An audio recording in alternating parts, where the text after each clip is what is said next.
Avatar: The Last Airbender is one of the most iconic animated shows ever made. It's one of my favorite animated shows, and I'm pretty sure it's one of your favorite animated show as well if you're watching this video. So how did Netflix deal with this? Is it good or bad? I bet that's what you want to know here. If you have been following up the news on what's going on, there was a great Netflix live action adaptation for One Piece and also the Rurouni Kenshin films, so people might be thinking, holy shit, Netflix finally figured out how to make good live action remakes of anime after making so many horrible ones from in the past. And there will be some of you thinking, I've been hearing certain articles where they are trying to attract Game of Thrones fans and also the showrunners of the animated show who were supposed to be part of this live action remake actually left the project due to creative difference? That doesn't seem good at all. And let me break it down for you. It's very simple. This live action is both good and bad.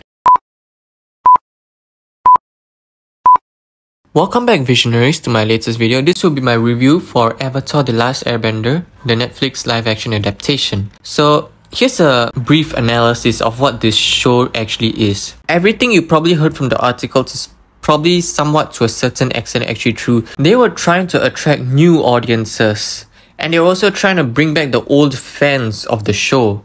So what did they do? They changed a lot of things that were in the show. Granted, they did keep every crucial elements in the animated show in this live action adaptation as well, but there were certain things that they actually changed here and there. Some of these changes were actually pretty good. I actually liked and appreciated some of these changes.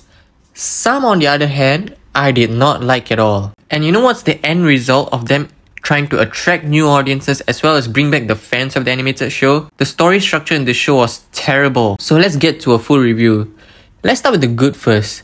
I'll probably say the best thing about the good is the fact that they kept everything that was crucial to the animated show in this live action remake. Like for example, the characters. The characters were just like those in the animated show.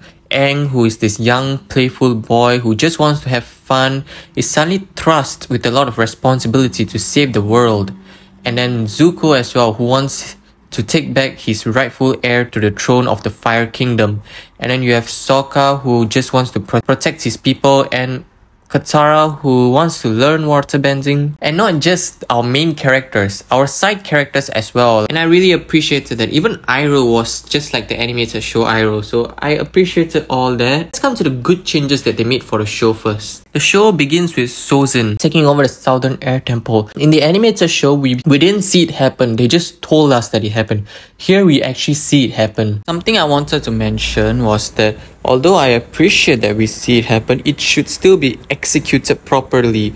However, the scenes were executed very poorly. I don't know if it's due to a lack of budget or something like that, but the scenes were executed poorly, which therefore it lacks credibility. That scene itself lacks credibility. Hence, it did ruin my experience a bit, but I appreciate what they were doing with it. So they are building upon things that happened in the animated show, and it's not just that one thing only. There were a lot of changes like that happening, and I really appreciate that. And then the acting was mostly great, especially the actor playing Zuko, Iroh, as well as Aang. These three were the main stars, clearly, in terms of acting. Sokka was also pretty good, and Katara was, at the beginning, I was not a fan of her acting.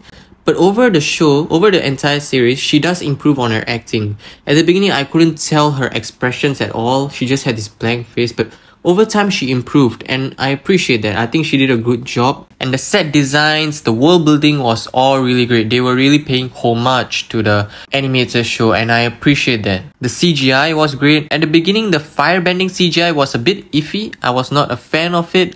It seemed a bit too cringe. However, over time, it did improve as well. A lot of things over time improve with as the show progresses, so you have to be a bit patient. Then let's get to my drawbacks. Oh boy, I have some really interesting things to say here. Let's start with the changes. Let's start with the bad changes they made with the show. And I'm gonna spoil something from the live action, so if you haven't seen it, here's a warning. In the tunnel which led to Omashu, there were supposed to be two lovers who were supposed to be in the dark, and they find the light in the dark. In the animated show, it was Katara and Aang. That was really good. But here in the live action remake, it was Katara and Sokka in this brother and sister kind of love, which seemed very off and bewildering. And I was not a fan of that at all. Probably that's what they meant by they're trying to attract Game of Thrones fans as well. So I was really not a fan of it. And one more big change they made was with Azula. I did not like what they did with her character at all. In the animated show, at the beginning, she was this calm and really strong and really smart character. You know, she doesn't lose her cool like Zuko did a lot. Here, she is strong. But at the same time, she is jealous over Zuko. I don't remember that, and I don't like that change they made. And she's really... And that jealousy leads to her losing her mind at times, going crazy. I don't like that change that's happening at all. And isn't she supposed to have blue flames? Why is she still having red flames? I mean, maybe in season 2 we'll see blue flames, if there will be a season 2, but I didn't like some of the changes they did with her. Then there were a lot of plot holes and plot contrivances. And I believe that's because, as I said in the intro of this video, the new things that they made, as well as the things they're trying to bring back from the animated show to attract the fans of the show, didn't blend in very well, which caused the entire story structure to fall apart, causing a lot of plot holes and plot contrivances. See, sometimes this is the problems when they're trying to attract new fans and trying to respect the source material as well. They don't do it so well. They're trying to add in new things and also change things, but at the same time trying to keep the old things, and it's just really messy and it doesn't mesh in very well.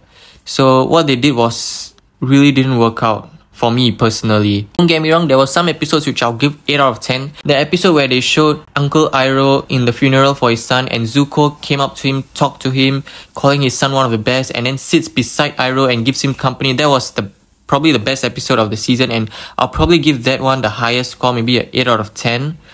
But every other episode is like a 5 or 6 out of 10, you know? And that's a big problem with this show. Overall, I think there are things to enjoy in this show.